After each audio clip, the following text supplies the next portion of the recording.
Hey everyone, I'm Vicky Young, 31 years old, and I've always been the one to claw my way through life. Growing up in Tucson, Arizona, I learned early that nothing comes free, especially not in my family. My parents always had a favorite, and it wasn't me. I poured everything into my marketing job, saved every penny, and bought a small house in the suburbs. It's not fancy, but it's mine, my pride, my proof I made it. So when we gathered for a family dinner at a pizza joint that weekend, I thought it'd be the usual small talk forced smiles. But then my parents dropped a bomb. Your brother could really use your house. He needs more space for his family. They said like it was nothing. Everyone, my parents' relatives, started clapping as if I'd just hand over my life's work. My stomach twisted. I laughed, not a polite chuckle, but a sharp one that cut through the noise.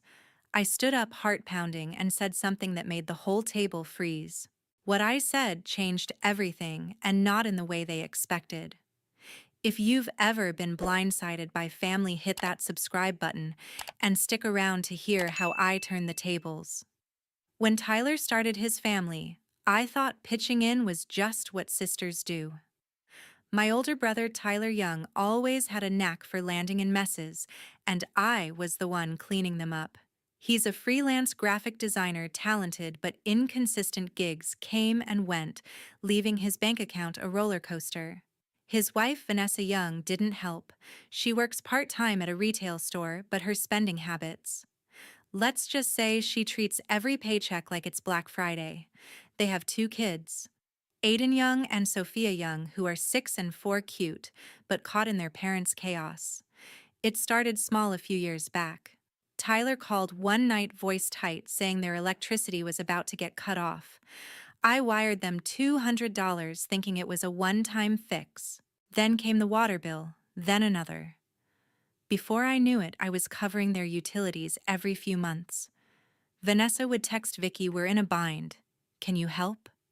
I'd sigh, transfer the money, and tell myself it was for Aiden and Sophia. Family right. Then there was the car. Their old sedan broke down constantly, flat tires, dead battery, you name it. Tyler would shrug, say he'd get to it, but never did. So I paid for repairs, $500 here, $300 there. I figured a working car was essential for the kids. My parents, Robert Young and Margaret Young, knew I was helping but never said much. Mom would nod like it was my job to keep Tyler afloat. Dad just changed the subject. The bills piled up, and so did my frustration. Last year, I noticed the amounts creeping higher. $80 for electricity became $120. A quick fix for the car turned into a full transmission overhaul costing me $1,200. I started checking my bank statements more closely, wondering where my money was really going. Tyler never offered details, just vague thanks. Vanessa's texts got shorter, almost expectant, like I owed them. I'd lie awake calculating what I'd spent thousands over the years. My savings for a new laptop, maybe a vacation, were shrinking. Paige Grant, my best friend and a sharp accountant, picked up on my stress. Over coffee, she'd ask, "Vicky, you're still covering their bills?" I'd nod, feeling a knot in my chest. She'd frown, her eyes narrowing, but didn't push yet. I kept telling myself I was doing the right thing. Tyler's my brother, and those kids deserve a stable home. But the weight of it was crushing me. Every time I sent money, I felt a piece of my own life slip away. I started wondering if family meant I had to sacrifice everything. I didn't know it then, but those doubts were building to something bigger, something that would explode at that family dinner. It was a typical Saturday night at a pizza place in Tucson, but I didn't expect a family dinner to turn into a showdown. The smell of pepperoni and chatter filled the air as I sat across from my brother Tyler, his wife Vanessa, and their kids Aiden and Sophia. My dad and mom were at the head of the table, surrounded by aunts, uncles, and cousins, all caught up in the usual family banter. I was picking at my slice, half listening to Tyler ramble about his latest freelance gig, when he suddenly stood up, cleared his throat, and got everyone's attention. "Vicky's got that nice house in the suburbs," Tyler said, his voice loud enough to hush the table. "It's just her, you know, living alone. Aiden and Sophia need more space a yard to play in a real home. I think Vicky should let us move in. It's only fair. Right? He grinned like he'd just pitched the deal of the century. My jaw tightened. Before I could process it, Dad chimed in. Tyler's got a point. Family helps family. Mom nodded, her eyes fixed on me, expectant. Then the clapping started, my aunts, uncles, even a cousin or two, all cheering like this was some grand plan. Aiden and Sophia just sat there oblivious, munching on crust. I felt my face burn. My house, the one I'd scraped and saved for the one I'd built my life around, was being treated like a handout. Tyler stood there smug while Vanessa leaned in, whispering something to him, her earrings glinting. I couldn't believe it. After everything I'd done, paying their bills, fixing their car, they thought they could just take my home. My heart pounded, a mix of anger and disbelief. I didn't plan what happened next. It just came out. I laughed. Not a quiet chuckle, but a sharp, cutting laugh that stopped the clapping dead. Every eye turned to me. I pushed my chair back, stood up, and let it rip. You think I should give up my house? I said, my voice steady but loud. For years I've paid Tyler and Vanessa's electricity, their water, even their car, repairs, thousands of dollars straight from my pocket. And now you want my home too? The table went silent. Tyler's grin vanished. Vanessa's face froze, her fork halfway to her mouth. Dad shifted in his seat, avoiding my gaze. Mom's lips parted, but no words came out. My cousin looked down, embarrassed, while an aunt muttered something under her breath. I kept going, my voice rising. I worked my tail off for that house. Every late night, every skipped vacation, it's mine. And you all think I should just hand it over because Tyler needs it. I stared straight at Tyler, who wouldn't meet my eyes. Vanessa tried to speak, stammering about the kids, but I cut her off. Don't. You've taken enough. The silence was deafening. Aiden tugged at Vanessa's sleeve, confused, while Sophia played with her napkin, unaware. My relatives exchanged awkward glances, some shifting uncomfortably, others pretending to check their phones. I sat back down, my hands shaking, but my head clear. I'd never spoken up like that before, never laid it all bare. Tyler tried to laugh it off, mumbling something about just an idea, but the damage was done. The rest of the dinner dragged on, tense and quiet. Nobody brought up the house again. Mom tried to change the subject, asking about dessert, but the mood was shot. I ate my pizza, staring at my plate, feeling their eyes on me. For the first time, I didn't care what they thought. I'd said my piece, and there was no going back. A few days after that dinner, my friend Paige dropped a truth bomb I couldn't ignore. We were grabbing coffee at a little shop in Tucson, the kind of place where baristas know your order by heart. Paige, sharp as ever in her no-nonsense accountant way, leaned across the table, her eyes narrowing. Vicky, I saw something weird on Tyler's social media, she said, her voice low but urgent. He's been posting about a new 4K TV, big one, top of the line. You know how much those cost, right? Where's he getting that kind of money? I froze my latte halfway to my lips. My stomach churned. The money I'd been sending for their bills, their car repairs, was it funding a TV? I tried to brush it off, saying maybe Tyler landed a big freelance job. But Paige wasn't buying it. She pulled out her phone, scrolled through his posts, and showed me a photo of him grinning in front of a sleek, massive screen, Vanessa posing beside him. The caption read, "Living the dream." My chest tightened. I'd been working overtime, cutting corners on my own budget just to keep their lights on. And they were splurging on a TV that cost more than my monthly mortgage. Paige raised an eyebrow, sensing my shock.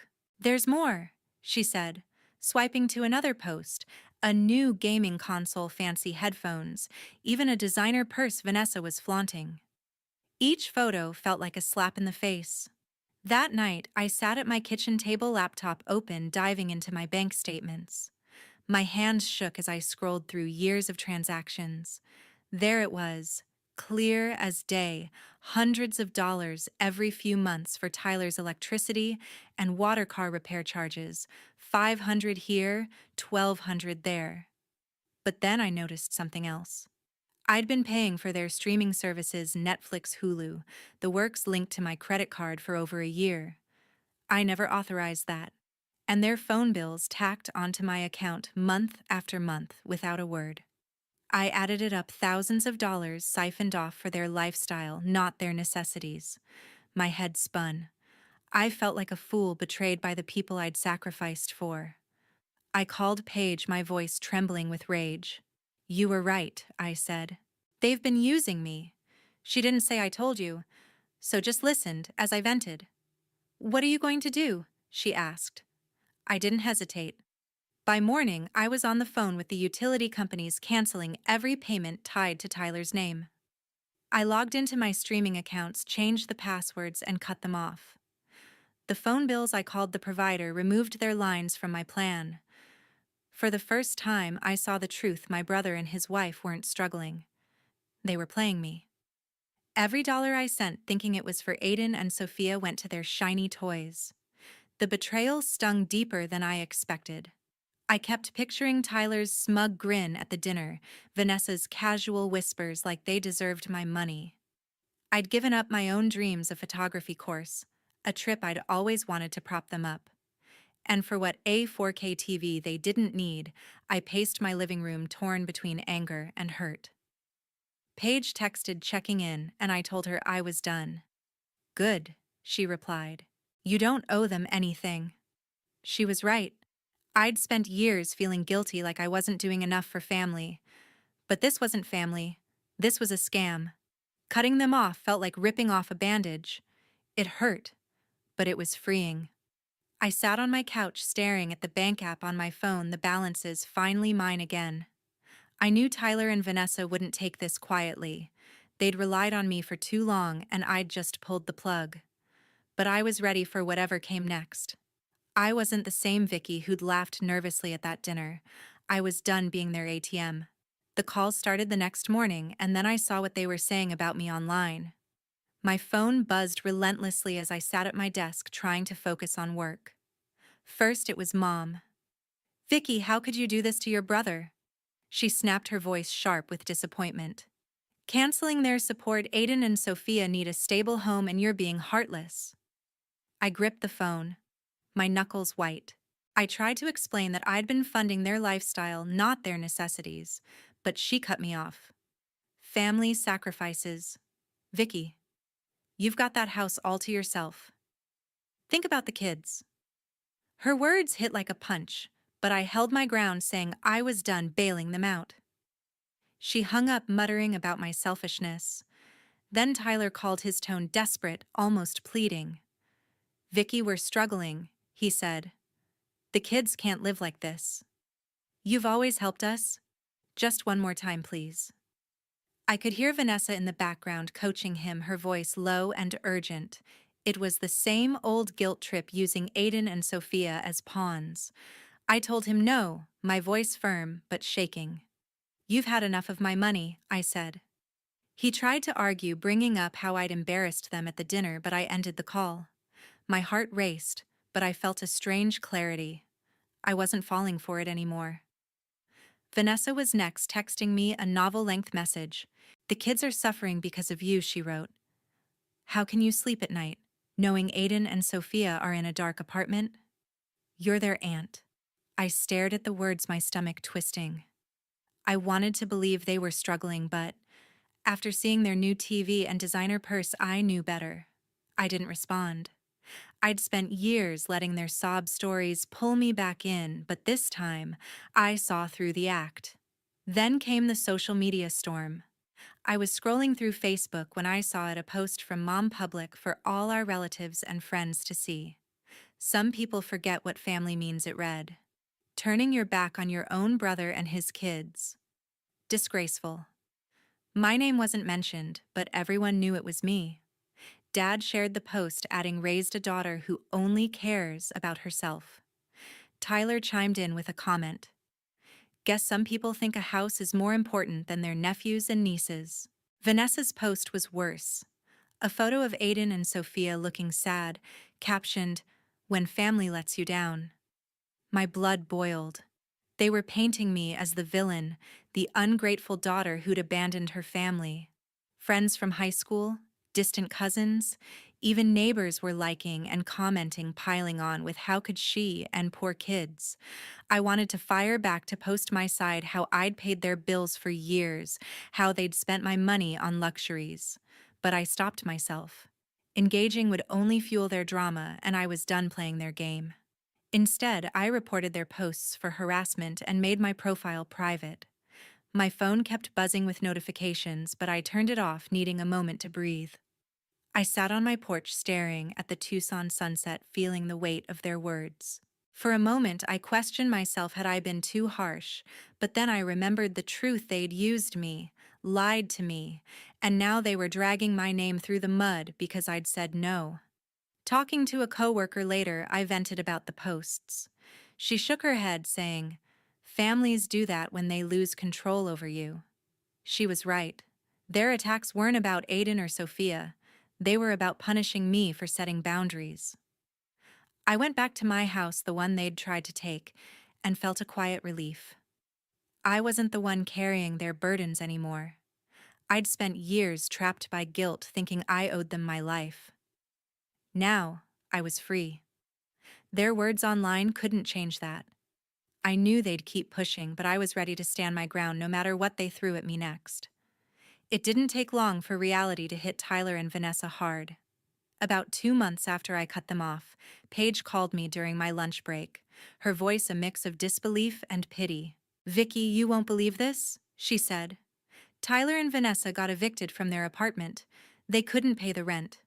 I sat back in my office chair, staring at the Tucson skyline through the window. A part of me felt a pang for Aiden and Sophia caught in their parents' mess, but I wasn't surprised. My brother and his wife had relied on my money for years, spending it on luxuries while neglecting their bills. Now the consequences were crashing down. Paige filled me in on the details pieced together from mutual friends and a few posts that slipped through the cracks of their private profiles. The landlord had given them multiple warnings, but without my payments for their utilities and car, they couldn't keep up. They'd packed their belongings, probably including that flashy 4K TV, and moved into a cramped motel room on the outskirts of Tucson. The place was one of those rundown spots with flickering neon signs and thin walls barely big enough for a family of 4. Aiden and Sophia were sharing a pull-out couch, their toys stuffed into plastic bins. I pictured them confused and cramped, and my heart ached. But I knew stepping in would only restart the cycle. My parents, Robert and Margaret, tried to help, but they were stretched thin themselves. Dad's pension and Mom's part-time job at a local library barely covered their own expenses. They'd offered Tyler and Vanessa a small loan, maybe a few $100s, but it wasn't enough to cover back rent or secure a new place. Mom called me once, her voice heavy with guilt, asking if I'd reconsider helping just for the kids. I listened, my jaw tight, and told her no. "They need to figure this out," I said. "I've done enough." She didn't argue, just sighed and hung up. Dad didn't even try to call. I think he knew I wouldn't budge. Paige kept me updated, her texts coming in sporadically over the weeks. She'd heard from a coworker who lived near the motel that Tyler was scrambling for freelance gigs, but his reputation for missing deadlines wasn't helping. Vanessa had picked up extra shifts at the retail store, but her paycheck couldn't stretch far enough. They'd sold some of their gadgets, the gaming console, maybe the headphones, but the money vanished quickly. I didn't ask for details. I didn't need to. Their life was unraveling, and it wasn't my job to stitch it back together. I spent those weeks focusing on my own life. I signed up for that photography course I'd put off for years, spending evenings learning to capture the desert sunsets I loved. I started saving again, my bank account slowly recovering from the years of draining it for Tyler's family. At night, I'd sit in my living room, the one they'd wanted to take, and feel a quiet pride. This house, my house, was mine because I'd worked for it. I wasn't the villain they'd painted me as on social media. I was just done carrying their weight. Sometimes I wondered if I should reach out, maybe check on Aiden and Sophia. But every time the thought crossed my mind, I remembered Vanessa's manipulative texts, Tyler's smug demands and Mom's accusations. They'd built their lives on expecting handouts, and now they were learning what happened when the safety net disappeared. Paige agreed when we met for coffee one weekend. They thought you'd cave, she said, stirring her drink. But you didn't. That's on them. Her words settled something in me, a confirmation that I'd made the right call. I'd given them years of my life, my money, my energy, my dreams. Now they were facing the fallout, and I was finally free to live for myself. I didn't know what they'd do next, but for the first time, I didn't feel responsible for finding out. For the first time in years, my phone stayed quiet and I felt what freedom was like. After months of dodging calls and texts, I made the final move. I blocked Mom, Dad, Tyler, and Vanessa. My finger hesitated over each contact, but as I pressed, block, a weight lifted. No more guilt trips, no more accusations. I'd spent my life tethered to their demands, but now I was cutting the rope. My house in Tucson, the one they'd tried to claim, became my sanctuary, a place where I could breathe live and just be me. I threw myself into the photography course I'd always wanted. Every Tuesday and Thursday evening, I'd drive to the community center, camera in hand, learning to capture the golden hues of desert sunsets. The other students, a mix of hobbyists and dreamers, became a new kind of family, one that didn't expect anything from me, but shared laughter and tips on lighting. I'd come home, upload my photos, and pin my favorites on a board in my living room. Each image, from cacti silhouetted against the sky to a lone hawk soaring, reminded me I was building something for myself. My savings grew, no longer drained by Tyler's bills. I even started planning a trip to the Grand Canyon, something I'd postponed for years, to cover their expenses. Paige kept me updated on Tyler and Vanessa, though I didn't ask. They were still in that rundown motel, scraping by on odd jobs and whatever they could sell. Aiden and Sophia were enrolled in a new school, one with fewer resources, and Paige heard they were struggling to adjust. My heart twinged for them. They didn't choose their parents' mistakes, but I knew I couldn't save them without sinking myself.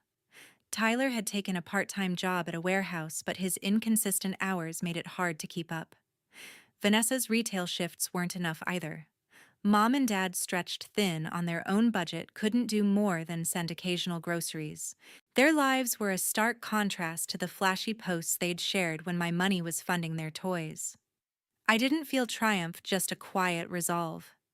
Their struggles were the natural fallout of years of leaning on me instead of standing on their own. I'd given them thousands, electricity, car repairs, even their streaming accounts, thinking it was for family. But family doesn't mean carrying someone else's load forever. I learned that the hard way. The real lesson came down to one word: no. Saying it at that pizza dinner, saying it when I cut them off, saying it when they begged, that was my power. It wasn't about being heartless, it was about protecting my own worth.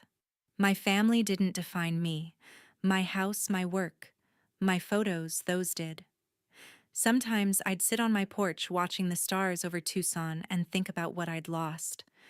Not just money, but years of trying to please people who never saw me as enough.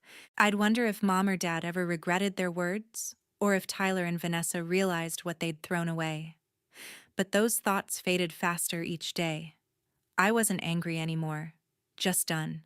Cutting contact wasn't revenge, it was survival. I had no regrets. My life was mine again, and I was finally living it. Looking back, I see how easy it is to get trapped by family expectations. You think you owe them because they're blood, but love shouldn't come with a price tag. My story isn't unique. Maybe you've felt that pressure too, that guilt to give more than you can. The biggest lesson I learned is that boundaries aren't selfish. They're strength. Saying no doesn't make you less, it makes you whole. Tyler and Vanessa are still out there, stuck in their choices, while I'm here, free to chase my own dreams. To everyone who's listened to my story, thank you. It means the world to share this and know you're out there, maybe nodding along or feeling that spark to stand up for yourself. I'd love to hear your thoughts. Have you ever had to draw a line with family? Drop a comment, share your story.